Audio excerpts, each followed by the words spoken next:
Pizza રસિકો થઈ જાઓ સાવધાન, કારણ કે આપના સ્વાસ્થ્ય સાથે થઈ શકે છે ચેડા. ચાંદખેડાના સરજુ એરિના કોમ્પ્લેક્સમાં આવેલા ધ ઓશિયન પિઝાની અંદર 2 દિવસ પહેલા એ પિઝાની અંદર એક પ્લાસ્ટિકનો ટુકડો નીકળ્યો હતો, જેનો વિડીયો હાલ સામે આવ્યો છે. વિડીયોમાં આપ ખાસ કરીને જોઈ રહ્યા છો કે આ પિઝાની અંદર ખાસ કરીને પ્લાસ્ટિકનો ટુકડો નીકળ્યો છે. કસ્ટમર જ્યારે ખાવા બેઠા હતા ત્યારે ખાતી વખતે તેમને નજરે પડ્યું કે પિઝામાંથી પ્લાસ્ટિકનો ટુકડો નીકળ્યો છે અને તે વિડીયો અત્યારે સામે આવ્યો છે. મહત્વની વાત છે કે અમદાવાદમાં દિવસે ને દિવસે જ્યારે ખાણીપીણીનો વ્યવસાય વધતો જઈ રહ્યો છે, ત્યારે ક્યાંક ને ક્યાંક હવે અમુક જગ્યા એવી પણ હોય છે જ્યાં ખાવાની અંદર જીવજંતુઓ નીકળવાના ઘટનાઓ પણ સામે આવતા હોય છે. ત્યારે ચાંદખેડાના સરજુ એરિના કોમ્પ્લેક્સમાં આવેલા ધ ઓશિયન પિઝાની અંદર પિઝા ખાવા બેઠેલા કસ્ટમરના પિઝામાંથી પ્લાસ્ટિકનો ટુકડો નીકળ્યો, જેનો વિડીયો હાલ સામે આવી રહ્યો છે. ત્યારે બીજી તરફ ખાસ કરીને ધ ઓશિયન પિઝાના કિચનનો પણ એક વિડીયો સામે આવ્યો છે, જેમાં આપ જોઈ રહ્યા છો કે તળેલું બટાકું હોય કે સહિત ત્યાંની ગંદકી હોય તે પણ ક્યાંક ને ક્યાંક નજરે પડી રહી છે. હવે આ ગંદકી એકચ્યુઅલીમાં કયા પ્રકારની હશે, અથવા તે ક્લોઝઅપનો ટાઈમનો હોય અથવા એના પહેલાનો હોય, આ તમામ જે વસ્તુ છે તે તપાસનો વિષય બન્યો છે. પરંતુ છેલ્લે ઘણા સમયથી ખાણીપીણીમાં આ તમામ જે ઘટનાઓ બની રહી છે તે પણ અમદાવાદીઓ માટે સાવચેતી અને ચેતવના સમાન આ ઘટના છે અને ક્યાંક ને ક્યાંક ધ્યાન રાખવાનો વિષય બને છે.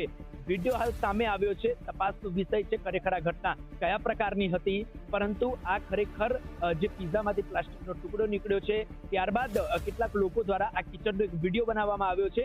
જે વિડીયોની અંદર તે નજરે પડી રહ્યું છે કે તળેલું બટાકું હોય કે ત્યાં રહેલી ગંદકી હોય કે પછી ત્યાં પડેલા પિઝા હોય કે બ્રેડ હોય, તમામ વસ્તુ એક પછી એક ઉપાડીને ચેક કરવામાં આવી રહી છે કે આ ખરેખર ખાવા સમાન છે કે નથી. આક્ષેપ પણ વિડીયોમાં કરવામાં આવ્યો છે કે ખાવા સમાન કોઈ પણ પ્રકારની વસ્તુ નથી, કારણ કે આ જે વસ્તુઓ હોય તે ક્યાંક ને ક્યાંક તમારા સ્વાસ્થ્ય સાથે ચેડા થઈ શકે.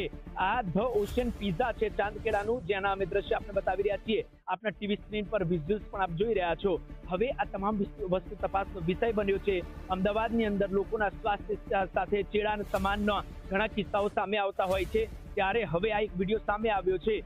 હાલાકી મૌખિક આ પિઝાના જે ઓનર છે ધ ઓશિયન પિઝાના, તેમના મૌખિક તેમનું કહેવું છે કે પિઝા જે છે તેનો ક્યાંક ને ક્યાંક માલ સામાન બહારથી લાવ્યા હતા અને એમાંથી જ આ પ્લાસ્ટિકનો ટુકડો નીકળ્યો છે. આમાં અમારી ભૂલ નથી. તેમ છતાં પણ જે ઘટના બની તે અમે ક્યાંક ને ક્યાંક ધ્યાનમાં રાખીશું, બીજી વાર આ ઘટના ન બને તેવું તે કહી રહ્યા છે. પરંતુ આ તમામ વિષય તપાસ જોવામાં રહેશે, કયા પ્રકારની તપાસ કરવામાં આવશે અને તપાસ થશે કે નહીં તે પણ સૌથી મોટો સવાલ છે. કારણ કે લોકોના સ્વાસ્થ્ય સાથે ચેડા તે ચલાવાય કે ના ચલાવાય તે તપાસનો વિષય બન્યો રહેશે. કારણ કે અમદાવાદની અંદર બર્ગરમાંથી જીવડા નીકળવાની વાત હોય કે પછી સેવસરની અંદરથી જીવાત નીકળવાની વાત હોય કે પછી ધ ઓશિયન પિઝામાંથી પ્લાસ્ટિકનો ટુકડો નીકળવાની વાત હોય, સ્વાસ્થ્યનું ધ્યાન રાખવું એટલા માટે જરૂરી થઈ જતું હોય છે. કારણ કે દિવસ દરમિયાન કસ્ટમર મોટી સંખ્યામાં આવતા જતા હોય છે. ત્યારે હવે આ કયા પ્રકારની તપાસ હાથ ધરવામાં આવશે તે પણ આવનારા સમયમાં જોવાનો વિષય રહેશે. કેમેરામેન રાહુલ ઠાકોર સાથે પ્રેમ ચબે, ગુજરાત ન્યૂઝ, અમદાવાદ.